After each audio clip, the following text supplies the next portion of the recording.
Hola con todos, el día de hoy nosotros vamos a hablar un poco de geometría molecular.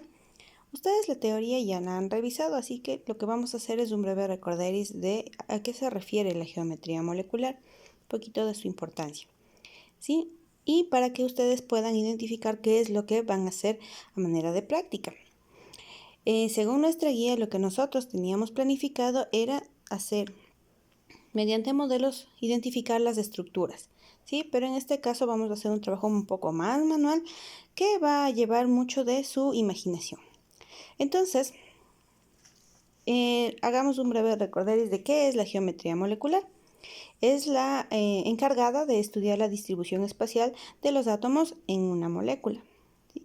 Porque es importante, pues, determina ciertas características como son la reactividad, la polaridad de un determinado compuesto, la fase de agregación, color, actividad biológica, entre otras. Nosotros tenemos, existen algunos modelos, pero el modelo de repulsión de los pares de electrones de la capa de valencia es el que más se emplea, es el más ajustado a la realidad.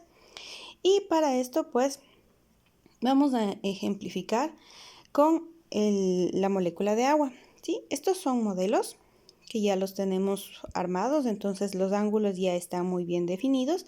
Y aquí el átomo central es el oxígeno. ¿Sí? Las bolitas nos muestran los átomos de hidrógeno. Estos de aquí representarían los orbitales de los pares de electrones que están desapareados. Entonces, estos ejercen una repulsión, los azulitos, y provocan que se achique el ángulo aquí, porque nosotros lo que esperaríamos es una molécula lineal, ¿sí? Entonces, la presencia de los pares de electrones va a provocar que se forme este ángulo, que es un ángulo de 104.5 grados.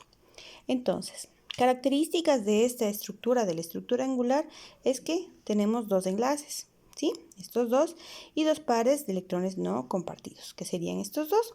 Por lo general, la estructura no la vemos con los pares de electrones, entonces solamente la vemos de esta manera, ¿sí? Como estos son modelos, entonces nosotros ya tenemos bien identificado el ángulo, pero ustedes en la construcción de sus modelos tienen que tomar en consideración este ángulo, ¿sí? Ahora, tenemos otra conformación que es la lineal. Como vimos, el ejemplo del angular era el agua, ¿no es cierto? Tenemos el caso de una molécula lineal. En este caso, no tenemos pares de electrones desapareados, por eso no existe una movilidad en los ángulos, ¿sí? Pero lo que nosotros podemos identificar son la formación de dos enlaces, ¿sí? Y que entre ellos tenemos un ángulo de 180 grados. Esas son las características de mi conformación lineal. Un ejemplo de una molécula que tiene esta geometría es el hidruro de berilio, ¿sí? Tenemos también la triangular piramidal. Volvemos al mismo ejemplo cuando tenemos pares de electrones, ¿sí? Igual, en este caso el nitrógeno es el que estaría en azul. Tomamos como ejemplo el amoníaco. Entonces, cada una de estas bolitas son hidrógeno, ¿no es cierto? Y lo que tenemos es nuestro par de electrones que no están compartidos. Entonces, provocarán que tengan este ángulo, que será un ángulo de 109.4 grados, ¿sí? Entonces, no es una molécula plana, ¿no? Sino que tiene una cierta amplitud. El ejemplo que habíamos visto es el del amoníaco, ¿no es cierto? Y características de esta conformación: 3 enlaces y un par de electrones no compartidos. Como les decía, no se toman en consideración cuando nosotros dibujamos o hacemos esta estructura, entonces tenemos aquí, ¿sí? Igual, como estos son modelitos, ya el ángulo está bien determinado.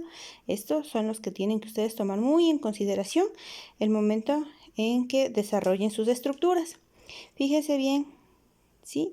Que no es plana, está levantadita, ¿sí? Es porque forma una pirámide de base triangular. Ahora, tenemos también la estructura tetraédrica, ¿sí? La característica es que se forman 4 enlaces. podemos ver aquí. Uno de los ejemplos más comunes para esta estructura es el metano, ¿no es cierto? El átomo de carbono en el centro, los hidrógenos en cada uno de los vértices de mi tetraedro. En este caso, nuestras características es que tenemos 4 enlaces y el ángulo entre cada uno de los enlaces es de 109.5 grados. Entonces, aquí está, bueno, está un poquito chueco por la forma del material, ¿sí?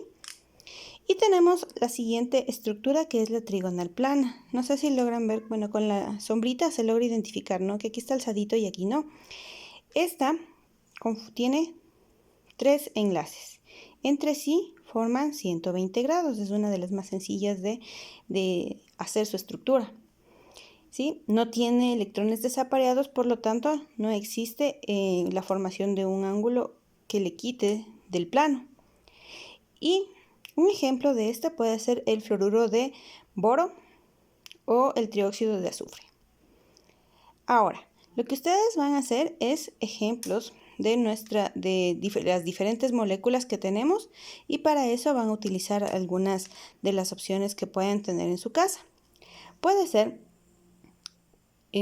plastilina, puede ser masa para formar, puede ser incluso mazapán, que les voy a dejar la formulita en un documento escrito para que, si ustedes no tienen ninguno de los otros elementos, puedan hacerla con un poquito de harina y agua. Para la formación de los enlaces van a necesitar, puede ser palitos de fósforo, pueden ser palillos de dientes, ¿sí? Si van a ser en tamaño más grande, pueden ser palitos de pinchos, y les va a ayudar a poder hacer la estructura. También tenemos que identificar que en muchos casos es muy importante, bueno, es importante la longitud del enlace, pero por esta ocasión lo que nos importa es la estructura y el ángulo que van a formar entre ellos para poder identificar bien las diferencias entre estas moléculas, ¿sí? ¿Alguna indicación adicional? Pues ya nos la hacen saber. Un gusto, adiós.